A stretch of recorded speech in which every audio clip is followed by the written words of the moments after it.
Bonjour, bonjour, bonjour tout le monde. Espérant que comme moi vous êtes en forme, l'œil vous dit bonjour. Mon bonjour ce matin, il est immense. J'ai pas fait de vidéo pour saluer la victoire des Ligues des Champions des footballeurs africains sur cette saison qui s'est terminée où on a assez à se dire sur les uns qui auront fait la pire saison de leur vie, sur les autres qui auront fait une modeste saison et sur d'autres qui auront été brillants. Voilà, il n'y a pas eu un direct particulier pour saluer la victoire de Liverpool qui portait en elle quatre footballeurs africains que je félicite au passage. Matip le Camerounais, Manelo Sénégalais, Naby Keita le Guinéen et Mohamed Salah l'Égyptien. Félicitations, bravo à vous. Et j'espère que nombreux d'Africains comme moi vont à vos pages et y mettre un like parce que c'est un immense carburant pour tous ceux qui ont une activité sur Internet. C'est quelque chose d'immense. C'est juste un geste, c'est un clic, mais c'est immense. Et j'espère, je le dis bien, j'espère que beaucoup d'autres Africains comme moi qui m'écoutent, qui partagent mes vidéos, vont aussi sur la page de ces grands footballeurs-là et mettre un j'aime. Donc, félicitations à Liverpool en sa confiance aux footballeurs africains et qui ont prouvé qu'ils pouvaient porter une grande équipe, qu'ils pouvaient gagner un grand titre. Bravo à vous les gars.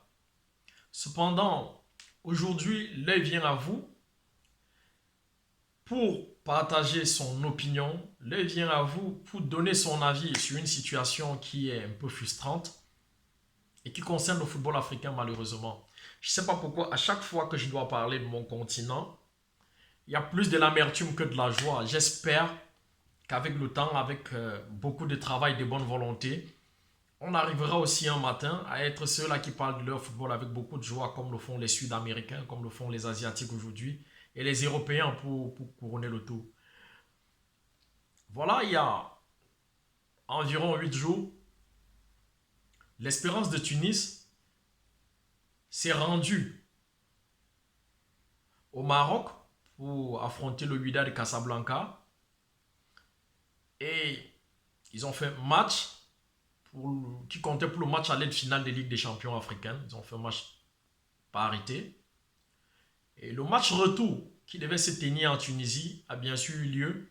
Sauf que sur une action qui mène à un but litigieux, il y a eu un imbroglio total et je dirais, il y a tellement de versions, je n'accable personne, je ne donne raison à personne.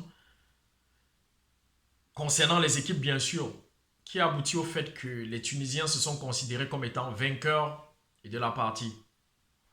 Mais les Marocains, qui se sont considérés victimes d'une injustice, ne se sont pas arrêtés là et ont réuni les arguments qu'il fallait pour venir à la table de discussion pour qu'on ait une justice équitable et fiable pour tout le monde. Cela aura duré 3 jours. Monsieur Ahmad et sa CAF, je l'appelle sa CAF parce que je crois que ce monsieur gère la CAF d'une main de fer. La CAF aurait été un pays, la CAF aurait été un pays, la CAF aurait été un État, qu'on dirait qu'ils ont un dictateur à leur tête. Alors, pendant 3 jours, à Paris, les dirigeants des deux clubs, les émissaires de la CAF, ont pu trouver une issue pour que cette finale de Ligue des Champions africaine, comme celle européenne, puisse souffrir de sourire, c'est-à-dire puisse se terminer sur de la joie plutôt que de l'amertume. Et il est décidé que le match sera rejoué. Voilà. Moi, Viali de l'œil, je suis déçu. Très déçu parce que au match aller qui s'est joué au Maroc, il n'y a pas eu d'incident. Ça veut dire qu'il y a eu un bon accompagnement. Ou peut-être il n'y a eu aucun obstacle pour qu'on se rende compte des limites de la CAF.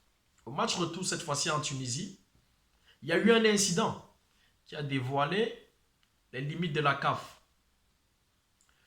La CAF dit dans son communiqué que le VAR, du moins, que ce qu'ils utilisaient comme étant repère pour revenir sur les actions était défectueux.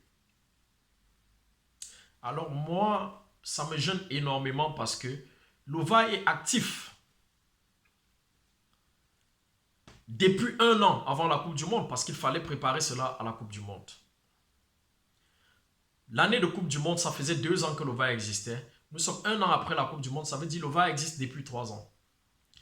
Si des championnats majeurs en Asie et en Amérique du Sud, en Amérique du Nord, utilisent le VAR. Je parle bien des championnats, des fédérations qui utilisent le VAR pour éviter des escalades. La CAF, elle, n'en est pas encore arrivée. Moi, ça me gêne énormément. Ça me gêne énormément parce que nul ne peut aujourd'hui accabler les Marocains ou les Tunisiens. On aurait eu une institution centrale qui est la CAF forte, juste, que ça n'aurait pas été un problème. Que jamais le stade n'aurait été envahi au cours de ce match parce qu'il y aura eu un argument pour dire non, il y a faute, il y a but ou pas. Mais on n'a jamais eu cet instrument. Tout est allé dans tous les sens. Il a fallu dépenser énormément de sous dans les caisses de la CAF pour se retrouver pendant 3 jours à Paris à discuter, entretenant les fédérations, les personnes concernées pour arriver à une conclusion pour un match de 90 minutes qui sera d'ailleurs rejoué avec tout ce qu'il faudra faire pour l'accompagnement de ce match-là également. Je voudrais que vous imaginez le coût financier de tout cela. Je voudrais un seul instant que vous vous rendiez compte comment au sommet du football africain, rien n'est fait. Vous pensez que le football africain déjà n'est encadré? Non. Alors je ne m'arrête pas de le dire. Ahmad Ahmad est ce qui ne devrait pas arriver aux Africains concernant le football. Il va tirer ce football vers le fond de 50 années encore. Cet homme n'est pas là pour le football. Il a d'autres intérêts que je ne connais pas encore, mais que je saurais. Mais c'est tout sauf le football. Ça, ce n'est que l'un des cas. Durant cette même Ligue de Champions League africaine, il y a eu un incident. L'incident de Kinshasa où les joueurs tunisiens rentraient, leur président a déclaré « Mes joueurs ont été empoisonnés ». Il n'y a pas eu un seul communiqué de la CAF pour venir apaiser cela. Mais la chance, c'est que c'est des événements africains et que les Congolais le prennent à la rigolade et c'est terminé. Ça aurait été en Europe que c'est un incident, que c'est encore un problème de justice sportive aujourd'hui. Parce que c'est de la diffamation. Jamais la CAF n'a eu une réaction à cela. Jamais Ahmad Ahmad n'a rien dit à propos. Mais à quoi travaille-t-il? Vu que le football aujourd'hui, le VAR existe parce qu'on sait les risques qui peuvent arriver dans le football. Un match de football peut virer à un incident diplomatique. On a vu un joueur d'Arsenal qui n'est pas allé jouer la finale d'Europa League parce qu'il craignait pour sa sécurité. Faute de quoi, il appartient à un pays qui est en guerre, du moins qui est en incompatibilité d'humain avec un autre. Vous comprenez jusqu'où le foot peut amener des gens et où il y a aussi des conséquences derrière tout cela. Ahmad Ahmad, à quoi travaille-t-il? À l'unité des peuples africains par le football? Je ne pense pas. Pour son intérêt personnel, son ego personnel, peut-être lui. Mais je vous dis, ce matin, c'est un coup de gueule que je fais. Je vous dis, la CAF va nous pourrir le football avec son président Ahmad Ahmad.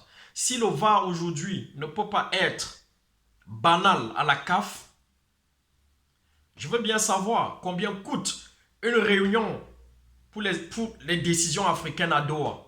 Je veux bien savoir combien coûte une réunion pour les décisions du foot africain à Paris. Comme si les pays africains n'existaient pas pour cela. Moi, je ne suis pas content de la CAF et de la gestion par Ahmad Ahmad, et je le dis.